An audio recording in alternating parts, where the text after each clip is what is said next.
In the news this evening, 5 more New Jersey toxic waste sites have qualified for federal cleanup money. We'll have a report. Sweeping changes in the state's juvenile justice system were signed into law today by Governor Kane. We'll also have a report on that, and correspondent Michael Aaron will interview one of the co-sponsors of the juvenile justice legislation. That and more tonight on New Jersey Nightly News. This program is made possible in part by a grant from the Florence and John Schumann Foundation.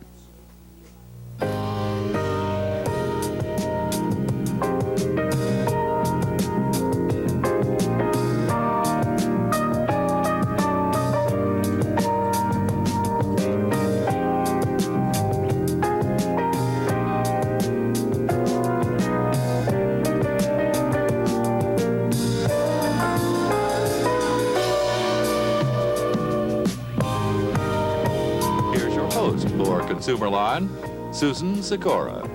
Good evening. We have a Friday night multiple choice quiz to start the show off for you.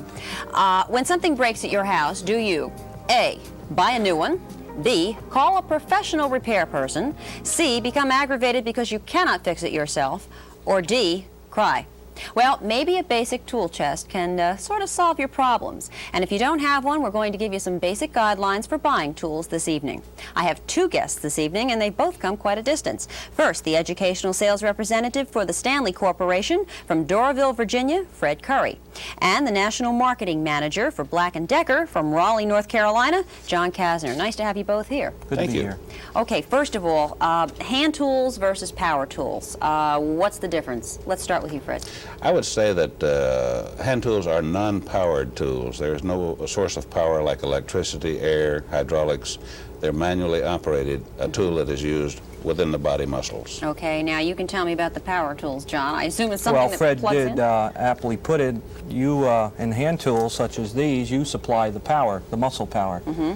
And with power tools, we refer to those as labor-saving devices because they do save one's labor and also time. Okay. Very importantly, they get the job done quick and with little sweat. That sounds good to me. All right. Now, you've both brought a variety of things here which we're going to talk about throughout the course of the show. But I probably am assuming correctly that this is only a fraction of what I would see in a hardware store to buy something. Where do I start to determine what kind of, let's say, power tools I need, first of all? Well, one way to start is what you want to accomplish. If it's outside work, inside work, if it's obviously holes, cutting boards, that type of thing, you have to identify the application first. And basically, power tools fall into 3 broad categories.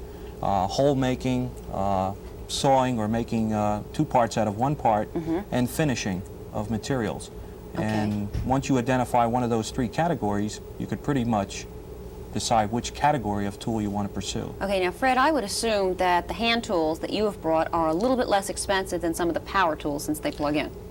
Tool by tool, that would be very true, yes. And I would almost think that if I started to learn how to use these things and kind of caught the fever or the bug, there could be no end to what I want to buy in the hardware store. That's true. Again, though, it would go back to the first items that you'd buy would be items that you would need at your home or your business, wherever you needed the tools. But then you would add as the need arises. What's the most popular stuff that each of you sells, Fred? I would say that basic items such as measuring tools, tape rules, hammers, certainly, with our plant in Newark, saws, screwdrivers, basic tools would be what people would normally buy to begin a set of tools. Most popular power tools, John? In power tools, a 3/8" VSR drill, variable speed. Excuse me? You are dealing with the novice here tonight. 3/8" VSR drill. VSR stands for variable speed reversing, which means that the speed of the drill is controlled by the user, and with a flick of a switch, it also reverses in direction, which is ideal for screwdriving or backing out a stalled drill bit that's got stuck in wood. Should I normally buy a tool just for one job that I do? I mean, how often do I have to do this? Suppose I'm doing some kind of a project. For instance, I'm building a bookcase, all right? Should I go out and buy a drill for that or go out and buy a hammer for that? Would you? Well, I guess we can all answer it that they did build bookcases before there were power tools, and they built very good ones, and they built them with hand tools. I think that power tool saves the time in building the bookcase and possibly helps the accuracy a little bit more because of the higher speed and the less chance of having a problem while you're encountering the wood. There's less time on the job, so the faster you can get it done, the less chance for error.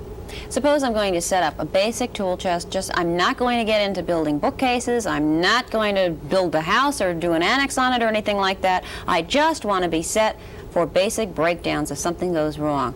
Fred, what would you have me? What would you sell me? I think the first thing I would suggest, Susan, would be something like a good, safe claw hammer. Like this? That's right, All right. like that one. And I would want one with all the safety features that I could get. Okay. A person's eyes are rather important to them, and they should take care of them. I would also get a set of screwdrivers. There's so many times around the house that the man of the house or the lady of the house, or in some cases, I even have a set of loaner tools. Now, I don't... Loaner tools? Loaner tools, that's This right. means... I never let someone borrow my tools, my major tools. Really? I You have seem like a nice guy handsaw. to me. You won't lend me a I'd hammer lend you a that you saw. would use? Oh, yes, I'll lend you one, but it's not my favorite hammer. I Now, would why lend is you a that? If hammer. I'm just going to I borrow might to not put up get a it picture... back. Oh. And, Don't trust me, huh, then Fred? again, it might break. Yeah. Something might happen to it. It might go into a pot of cement or something else, and I might not get it back. So I keep a set of tools that I never sharpen the saw.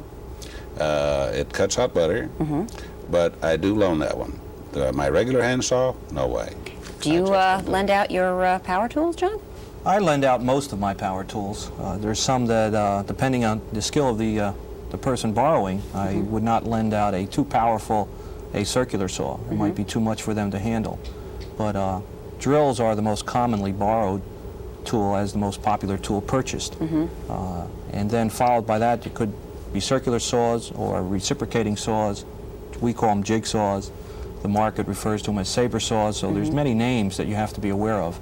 When you talk about power tools, what are they? Is it common, and do both of you see this, for people to go overboard in buying things and equipping things and saying, I think maybe I'd better get this because this might happen, or that because that might happen?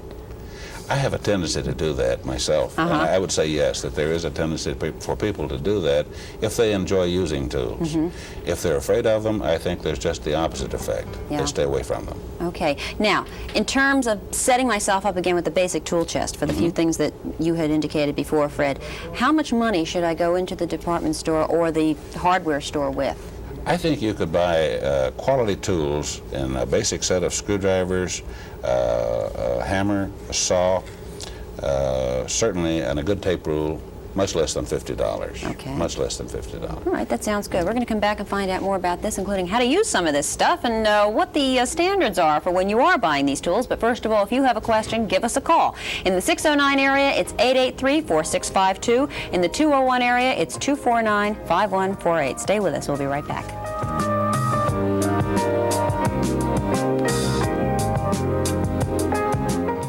Well, it wasn't just for Baptists or the church.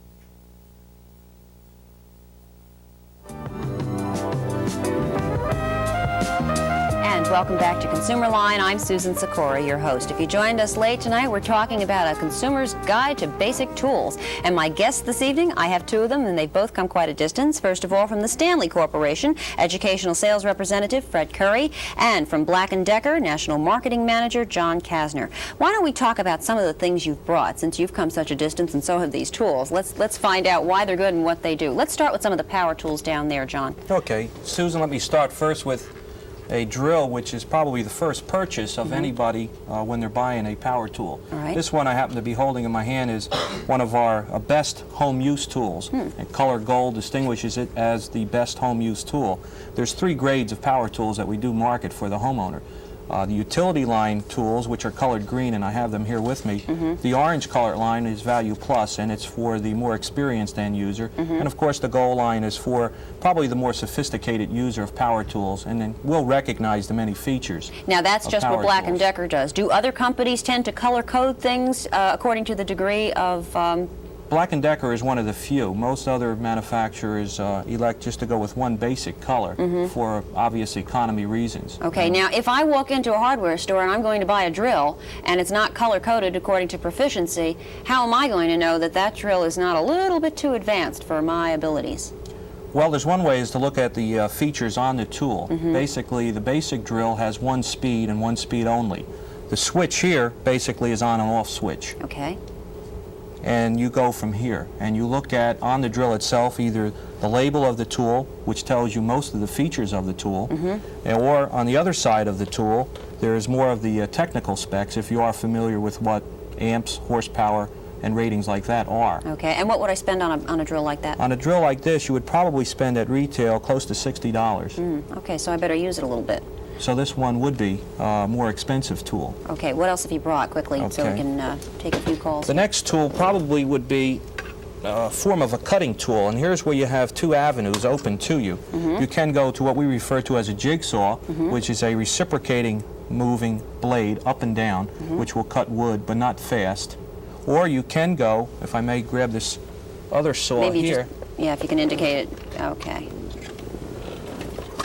right here, a circular saw with a revolving blade which cuts wood very rapidly. Suppose I want to cut firewood for the winter. If you wanted to cut firewood for the winter, neither of these tools probably would do the job for you because of the construction and the nature of wood in general. Now, Fred, you've brought a saw also. This is a hand tool, right? Can I cut firewood with that? You could, and I would say one other thing about it, Susan, that particular saw is a hard-tooth saw, which means that it never needs sharpening.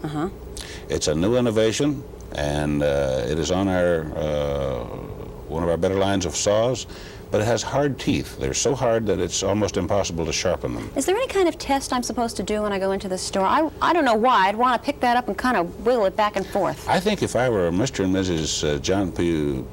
Public or something, I would want to buy from a reliable source. I would want to buy from a reliable salesperson. I would want to buy merchandise that is identified in such a way with tell and sell information on the package. Okay, I'm going to come back. We're going to find out a few more about these. Let's go to Bergenfield and talk to Frank. Hi, Frank. Thanks for being patient. Go ahead. Hey, Susan. I'd like to speak to John from Black & Decker. On a variable speed jigsaw, they used to have 2 set screws in the chuck, and now they only have 1, and I like the one with the 2. Why'd they change? Why did they change? It was found that the popular jigsaw blades available didn't require two screws any longer.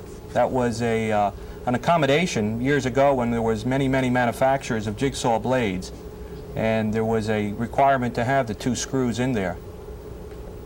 Okay, thank you. Okay, thanks for your call. I think I was telling you gentlemen before the show that in my last job in television out in San Francisco, they had me do a series of fix-it tips, and I didn't know anything at the beginning, and I knew a little bit more at the end. Now, one of the things I did learn was the difference between a regular screwdriver and a Phillips head. Right. Not a great thing, but at least I know.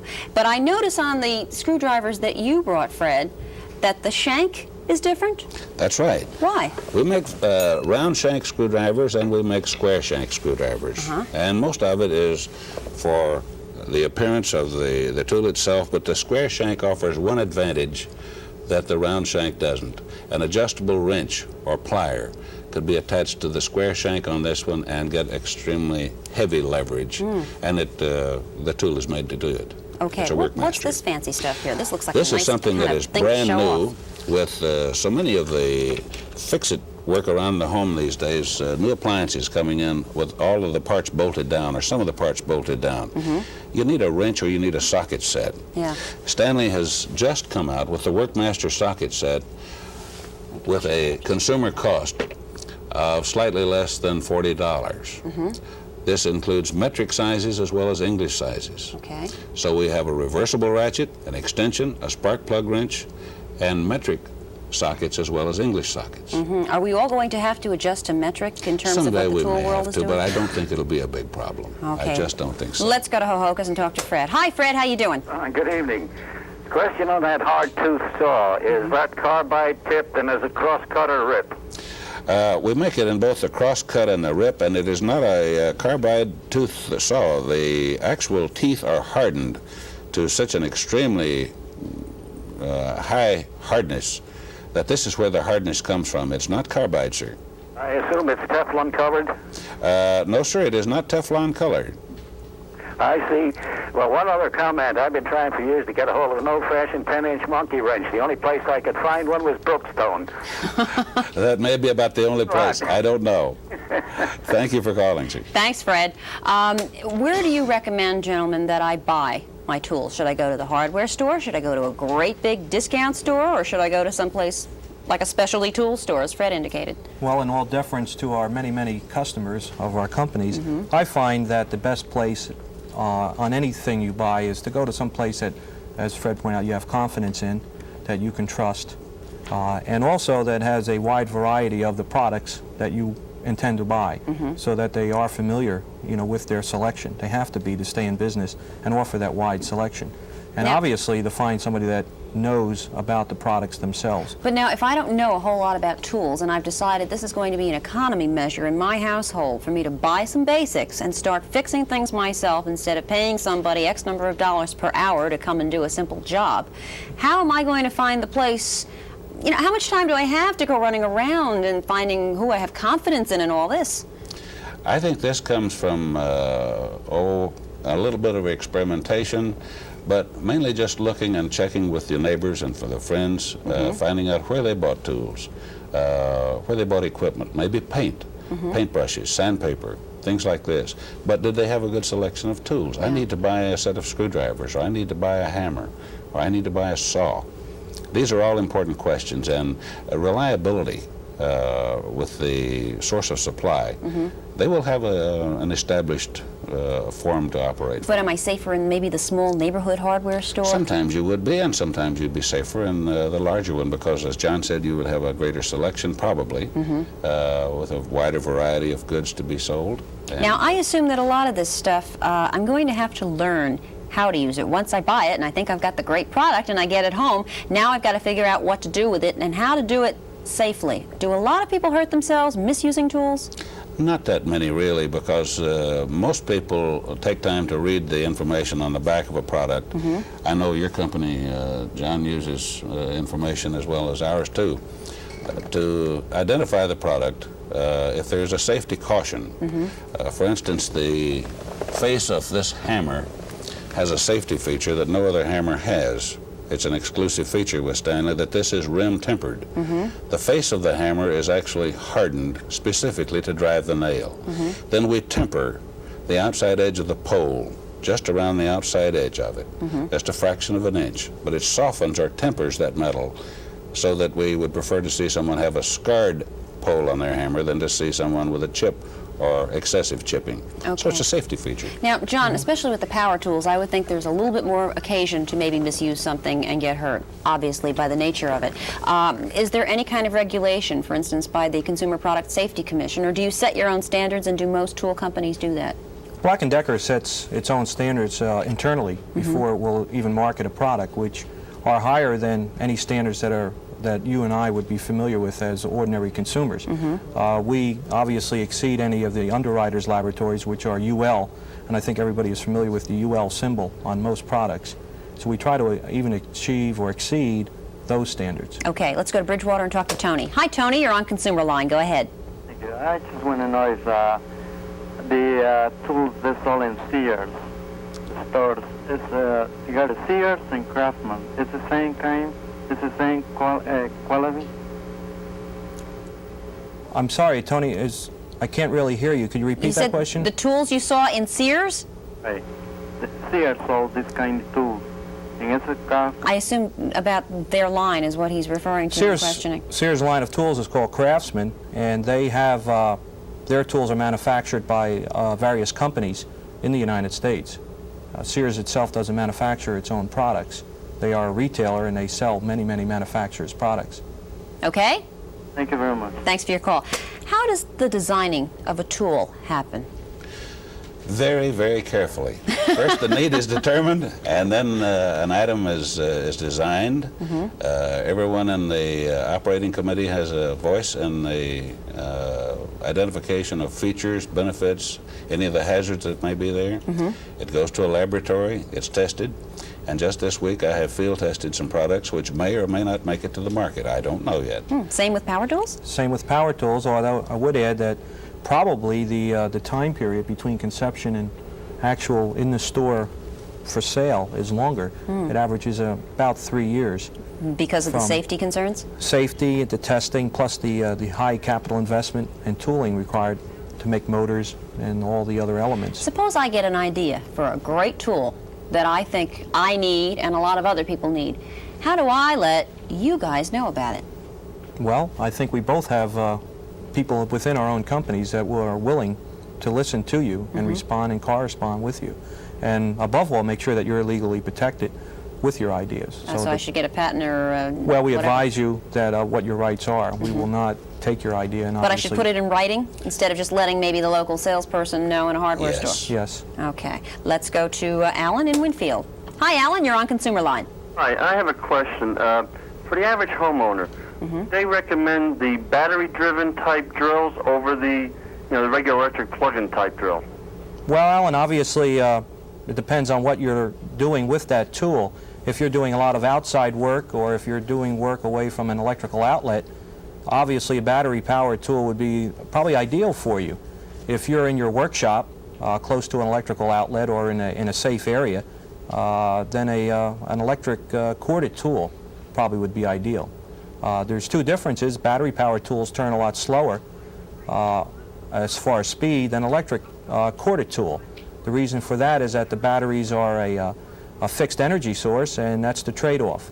The slower speed versus the freedom of having no cord to use with the tool. What about equipment life? Would one outlast the other? Could you repeat that, Alan? What about equipment life? Oh, equipment life. Will one tool outlast the other? That's kind of hard to say. It depends so much on how you use the tool. There's nothing built into either of the electric or the battery tools that will limit its life. The batteries themselves recharge up to 1,000 times, and that's probably the limiting factor on a cordless tool. Okay? Thank you very much. Thank you. Fred, how long should a hand tool last, a good one? With care, it should last a long, long time. There's no set rule because we manufacture some 3,000 to 5,000 items, and I couldn't give a rule of thumb on any particular item, but if a person takes care of the tools and is careful not to misuse them, I guess we have more problems with misuse of tools than we have with any other problem. Okay, we'll be more specific about that in a second. Let's go to Harrison and talk to Ron. Hi, Ron. Thanks for waiting. Go ahead. How you doing, dear? The gentleman with the power tools. Can I ask you one question, sir? Yes, please. How come it's been recently that the tools, they shorten all the electrical wires on them? John? They've shortened, if I may. You're referring to the short cord? Correct. On some tools. It seems to be quite bothersome. Not only that, to me it seems dangerous, especially the stapler you have in your hand there. I have one of those, and I found that it gets caught on close work, such as the edge of a table or board or something, and it yanks out, or it does get in the way. Other than that, I had to go for a long extension, which seems to get in the way. It's needless when I can just go to maybe 5 or 6 foot away with the cord that's normally on there. Well, your point's a good one. Out of the 72 tools that we manufacture, there's 7 tools that have that short cord. And I don't claim that we are correct in all the tools having the short cord, but basically it's derived from the applications as we saw them when we designed the tools. If you notice that many of our tools have up to 10-foot cords. And believe it or not, there's a lot of people that are unhappy with this length also. They would like to see even longer. Quite preferable, but I just purchased one of your Black & Decker, so happens, with the short cord, and I did change the cord over because I couldn't tolerate that short. Maybe you should write them a letter and let them know. Very good point, sir. Okay? Thank you, dear. Thanks for your call. Let's go to Vincent Town and talk to Robert. Hi, Robert. You're on Consumer Line. Go ahead. Yes, I was watching here, and they were talking about the tools and the materials and stuff. And they ought to state, too, that the Japanese tools are a lot softer and they don't work as good as the American-made tools. I have quite a bit of the tools of the Craftsman, Stanley, and all the others. I mean, we've had drills that were in the reverse rotation cut even. Any response to that, gentlemen? I would attempt some on that one, but I think most American manufacturers try to put the best quality they can for a price-value relationship so that the end user will have what he or she is expecting, regardless of whether it's an electric tool or a hand tool. I know this is one of our great goals in life at our company, to do just that. Okay. Yes, I'll tell you, because a lot of the Jap tools aren't any good. Well, I think you find a variety in almost any product you're looking for, but thanks for your call. We appreciate your comment. Let's go to New York and talk to Tony. Hi, Tony. You're on Consumer Line. Go ahead. Yes, good evening. I have a question for the gentleman from Black & Decker in terms of their, I understand they make a spray painter.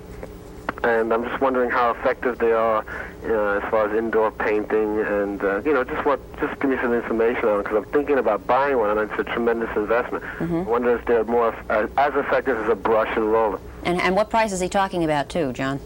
He's probably referring to a air compressor that we made for a number of years with a painting attachment. Tony, am I correct in that? Well, I'm thinking about an airless. Okay, Black & Decker does not manufacture an airless. Although All right, what about the air? The other one was a air compressor with a painting attachment that you would fill paint up in a canister, and it was ideally suited for applications where you'd normally use a spray can anyway, not normally where you would use a brush or a roller. It wasn't intended for that application.